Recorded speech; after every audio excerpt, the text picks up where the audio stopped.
What's up, guys?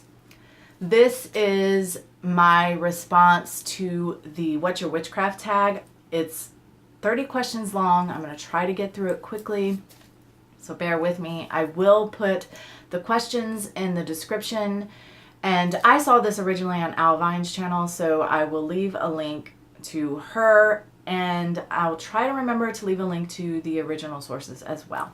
So let's get into it. Number 1 and 2 go together. So 1, when did you first know you were a witch? And 2, how long have you been practicing? Okay, I'm going to answer them out of order. I think I've been practicing at least since high school, although it was very sort of rudimentary and I didn't realize I was practicing. I used to write poetry, and I'd write stupid love poetry and dark, depressing poetry, you know, as a teenager. But I also wrote poetry to a higher power, trying to manifest things in my life. I would not have put it in those words at that age because I didn't really have a word for it at that time. But yeah, I think that's, to me, was a very sort of rudimentary, basic type of spellcraft. But as far as actively practicing, I, of course, went through my shamanic initiation when I was 26, and it was probably 27, 28 when I started to realize, when I started to put labels on things. I'm pagan, I'm a witch, that kind of thing, and actively start practicing witchcraft. So maybe when I was 27, so I'm 40 now, you do the math. Number 3 and 4 also go together. So 3 is what kind of witch are you? And 4 is what path or tradition do you follow? I call myself an eclectic witch, but really when you get down to the bones of it, what I guess intuitive witch. Not that I just work off of intuition, because I don't. I use correspondences and stuff as well, but I do whatever feels right in that moment. So if I need a little green witchery, and I won't even necessarily go out and look for green witchery, but it's just later when I look, study, I'm like, oh, I do that kind of thing. It's just, I take what works for me in that moment and use it, if that makes sense. So yeah, I call myself an eclectic witch. But as far as a path or tradition within witchcraft, excuse me, I do not follow any. I am, of course, on a shamanic path. Number 5 is your craft devotional or secular? And how do you incorporate your faith into your craft if you do? It's not intentional, but for me, Great Spirit moves through everything all the time. So of course it's in everything I do, but I'm not actively thinking about that while I'm doing it, but it is my truth. So it's kind of both, or I don't know. Okay, so number 6, are you a closeted witch or out in the open? And if you're out in the open, how do your friends and family feel about your path? I am definitely out in the open. My mom was super supportive. She even got in on some magic with me. Of course, my immediate family, my kids and my husband, are all for it. Or, I mean, my son probably just doesn't care, really. He's just like, whatever. And my stepson, too. They're just like, whatever. But my dad doesn't care. His only concern in the beginning when I went through when I got sick and came out the other side talking about crazy stuff, was that I would be really disappointed and devastated when I realized none of it was true. And he tried to, maybe I'll talk about all that in another, because it's a whole thing, but he really doesn't care. My extended family, I only interact really with my dad's side, and it's kind of hard for people whose grandfather was Native American to say anything nasty to the shaman. Like, they just, even though they're all Christian, they don't really say anything about it. My husband's family, some of them had a really hard time with it. Definitely think I'm going to burn in hell, Christians and Catholics. But it is what it is. So number 7, are you a solitary or are you in a coven? I am not in a coven. I've never been in a coven. There are covens, but I'd have to drive a long way to go be a part of a coven. And I'm really not interested. 8, what's something you wish someone had told you or something you wish you knew when you first started. I wish that I had understood that my own personal magic, my own personal energy signature wasn't going to fit every sort of established quote unquote rule. And what I mean by that is, people will say you need to ground, people will say you need to shield, people will say you need to smudge, and they'll have specific times or whatever. But of course, all those things vary from individual to individual. There are other things that are sort of true for the majority, but that doesn't mean that they're true for every single person. And I wish I understood that better than I did. Because I sort of just dove into everything when I was new on my path, just trying to, okay, let's get a handle on this thing. Let's get a handle on this thing, whatever it was. And it was like banging my head against a wall to an extent until I realized, oh, it doesn't work that way for me. It's this way for me. And so I wish I'd just been a little bit more open-minded about how different each of our experiences can be with any given thing that we're learning or growing into. I hope that made sense. 9. What resource was most valuable for you in the beginning of your practice, and what about now? Okay, in the beginning it was absolutely that metaphysical shop that I worked in. The owner was Wiccan, so there was, herbs and candles and stuff, but she was super into crystals, so it was full of crystals. And she also wanted the store to be open to everyone. She didn't have any Christian paraphernalia, but lots of things that would be of interest to people of different paths. And so I learned so much, learning about just the merchandise we had in the store.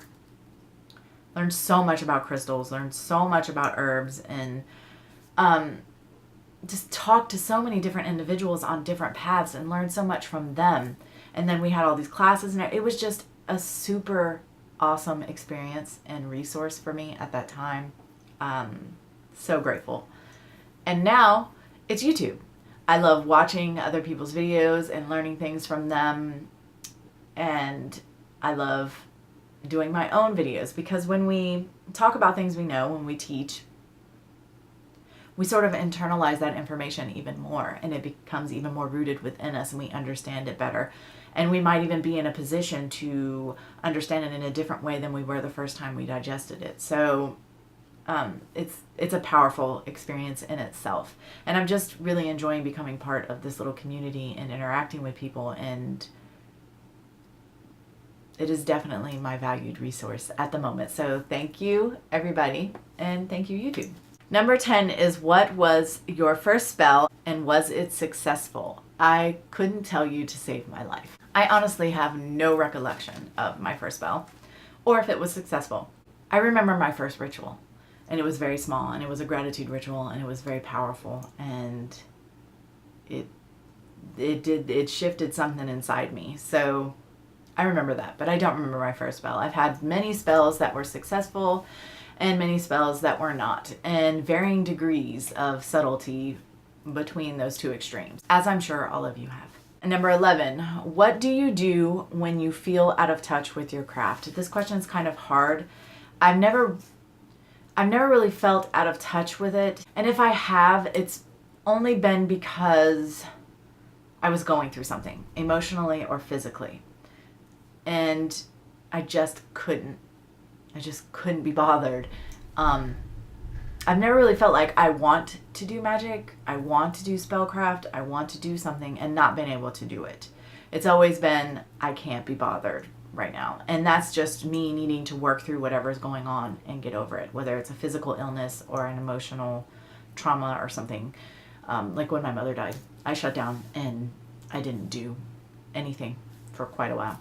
But that was that was me healing. I was in my cocoon. I was doing what I needed to do. Number 12 is, have you ever doubted your faith or your ability?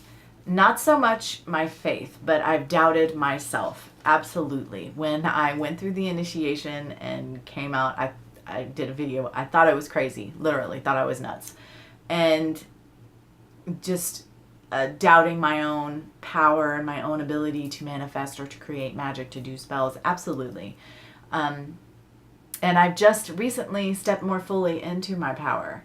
But I know that I'll need to take another step at another point. I'm constantly evolving. We are all constantly growing and becoming more authentic to ourselves. Hopefully, that's the goal. And thus, becoming more powerful, more centered. There was a point on my path where I was really doubting myself. And because I have opened myself up and to being guided by Great Spirit, and I am connected, and I'm always moving forward in a way that is for my highest good. My intention is always for my highest good and for the highest good of everyone. So with that, being connected, having that intention, and always trying to grow and become, I want to become a master of self. Self-mastery is my goal. And with that in mind, doing that work, I can't really doubt myself. When I doubt myself, I start to feel guilty, because for me, doubting myself at this point, and for some time now, has been like doubting spirit, and I don't like that. So it's become much more easy for me to stand fully in my power. Number 13 is, what are some grounding techniques that you found work for you? I'm going to do a video that talks about many things, and this is one of them, so I'm not going to get super into it, but I don't really need to ground often. It's not something I need. But on the rare occasion I do feel I need to ground, my favorite method is just putting my bare feet on the earth. But I do that pretty much daily if possible anyway, just because I prefer to walk around barefoot outside. But on the rare occasion that I need to ground and I can't do that, I'll use food. Chocolate, bread, I don't care, whatever. I will use some kind of comforting food to ground me. Number 14. What's your biggest pet peeve in the magical community? Okay.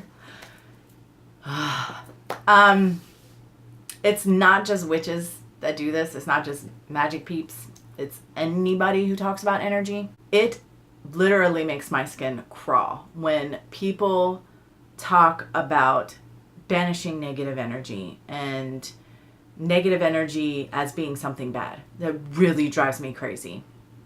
I label energies based on whether they feel good or not as harmonious and disharmonious. Because positive energy is a thing. It's an active energy. It's a solar energy. It's a God, masculine energy. Negative energy is a thing. This is receptive energy. It's moon energy. It's feminine goddess energy. These two things actually exist. So when we refer to negative energy as something bad, that drives me crazy. Anybody who works with a dark goddess knows that negative energy is not bad. It's beautiful. Positive energy isn't necessarily good. Either of these energies, how they feel to any one individual, is a personal thing. They are going to feel either harmonious or disharmonious. And that doesn't mean that all negative energy would feel one way or the other, or all positive energy would feel one way or the other. It's going to be based on the individual energy, and how they interact and how that feels. So, yeah, it drives me bonkers when people refer to an energy that doesn't feel good to them as negative, because negative energy is a real thing and it's a beautiful thing. And yeah, that's my rant. Number 15, what was your biggest spell disaster? Again, I don't have an answer for this question. I've just had spells that didn't seem to work. I've not really had a spell where I was like, oh shit, what happened? And I'm thinking now, because I realized that Brittany from Skittlecat had the same kind of answer, and then all of a sudden one of her spells blew up in her face. So I'm trying not to jinx myself here. But I haven't had a spell disaster, thankfully. I'm grateful. Number 16. What is your view on black magic? I don't really have one. I am not above doing banishings and bindings, things of that nature. Hotfoot, something like that, but I think it's for each individual to decide what they are comfortable with. I believe that what I put out into the world is what is going to come back to me. Now, that doesn't mean that I'm not going to get shitty situations coming at me. Of course I am. But how I react to them and how I handle them, will put a karmic signature out there. Call it whatever you want. Okay, but that's how I feel about it personally. So I believe it's up to each individual to decide how to handle things. And I personally, I don't know. I always take a higher guidance route. That's how my guidance talks to me. My guidance doesn't talk to me in matters of earthly matters. It's not like, it's always coming at me from a higher guidance standpoint. And so that it's always been that way. And so that's kind of permeated my being. So I'm not going to go out and do something malicious, because I understand that even if it takes all of eternity, that person's going to learn the lesson they needed to learn. I don't need to teach them. But that's just my own personal, I don't judge other people. You do what you want to do. You're at your place on your path, and you work your magic the way you want to work your magic. I don't think it's good or bad. It just is. 17. Is witchcraft an everyday thing, or is it only for special occasions? I don't think we necessarily need to do a spell every single day. Boy, that would be tiring anyway. But I think witchcraft is all day, every day. I'm a witch. It doesn't go anywhere. Like I talked about in my last video, when I'm out and about somewhere and I see something, even whether I'm in nature or in a store, one of my first thoughts is, how can I use this in my craft? So even if I'm not actively making magic, I am a witch, and that colors everything I do. It colors my life all day, every day. So yeah, witchcraft is all day, every day. 18. Do you meditate? Not typically. Yes, I do, but it's not like a practice that is regular in my life. I do it when I feel like doing it. I'm more into visualization, journey, even sort of, I say affirmations is not the right word, but declarations of intent, that kind of thing. Then, sort of using sound and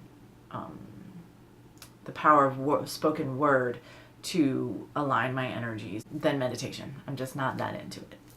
19. Do you practice divination? Yes, I do. I think, yeah, I do. And I practice many forms. My main go-to is cards. I've just started trying to develop a better relationship with my pendulum. They work for me. I don't know. I'm just not overly dependent on it, I guess. But I'm trying to foster a better relationship with my new pendulum that I just made. But I'll do many kinds of forms. If it's in front of me, I'll do candle scrying. I'll ask for a message. I'll be like, I want to see a written word message, whether I'm flipping through a book or on a road sign, or I'll do any kind of divination.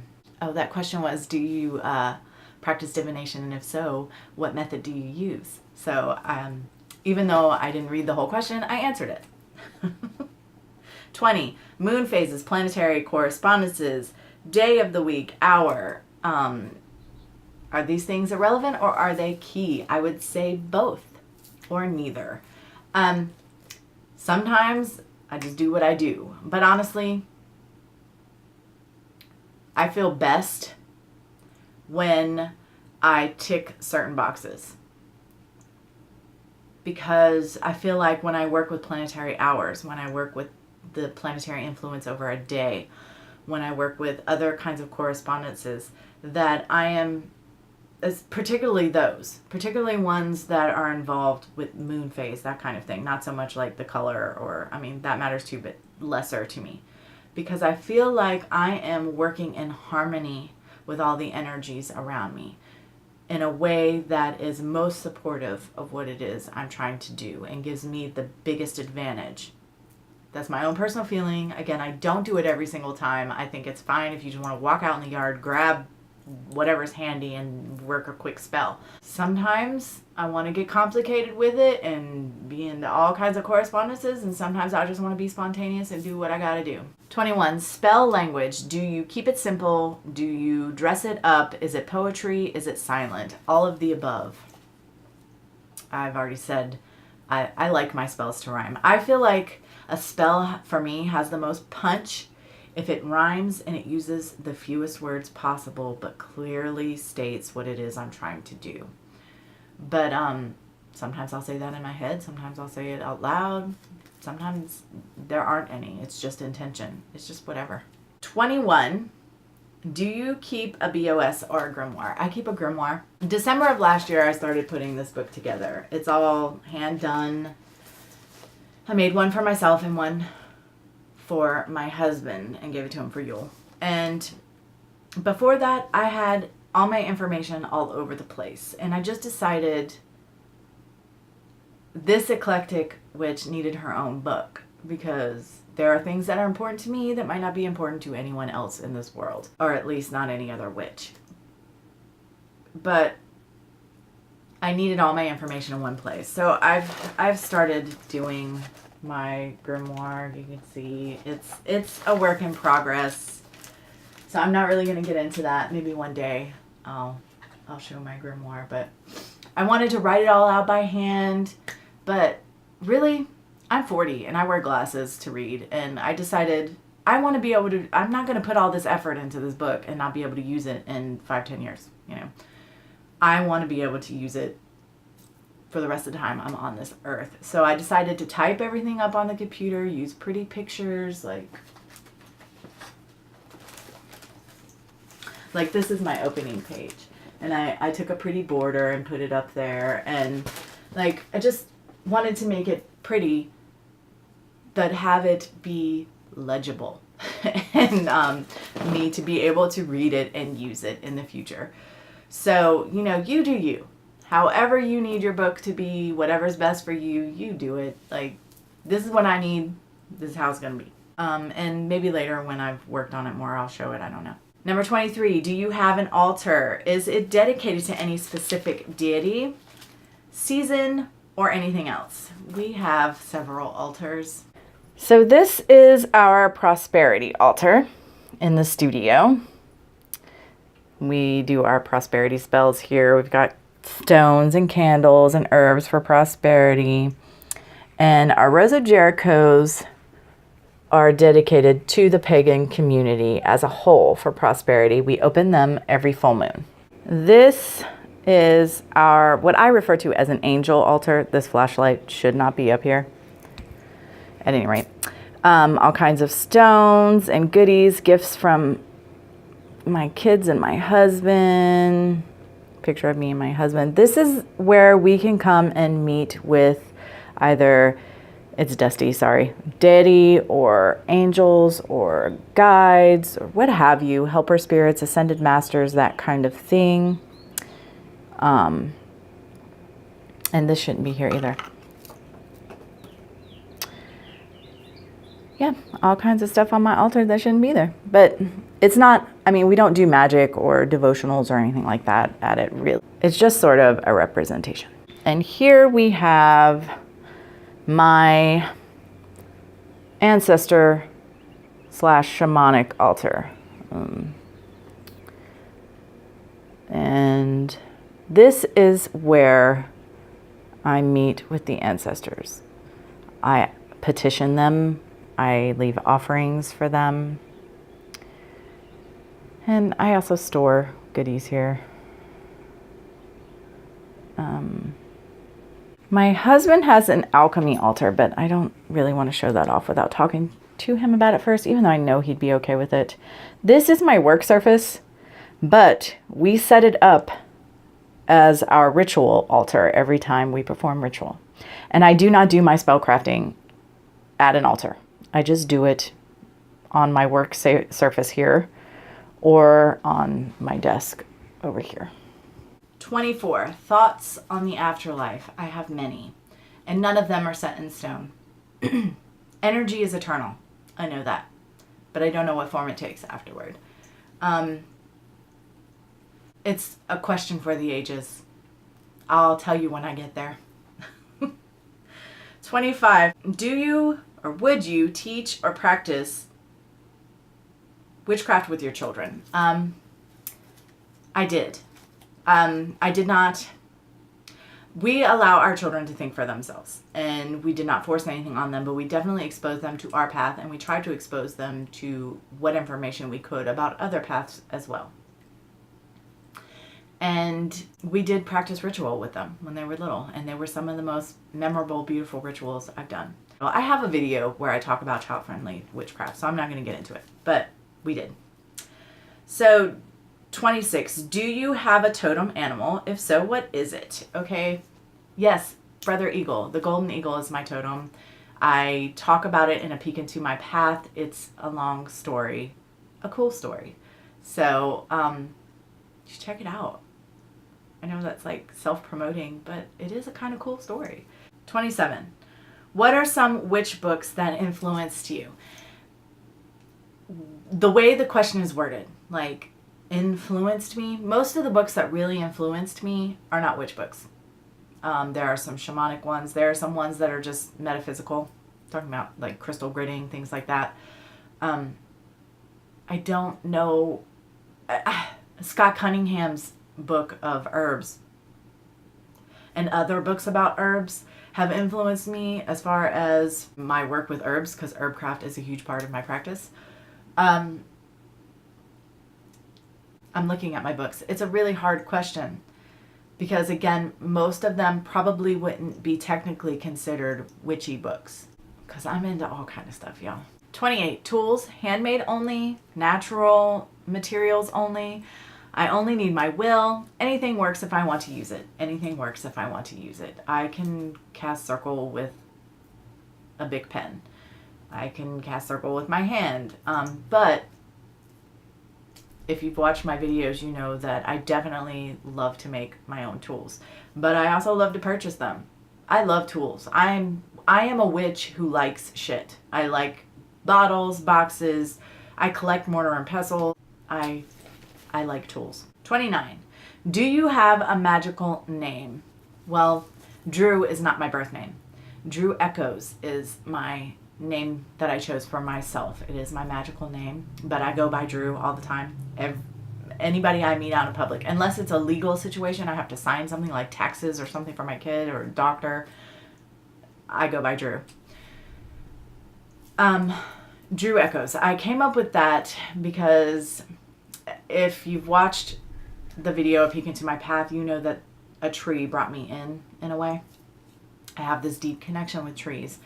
And if I talked about trees, you know, when I talk about trees, there are many people who think that I'm insane, which is fine.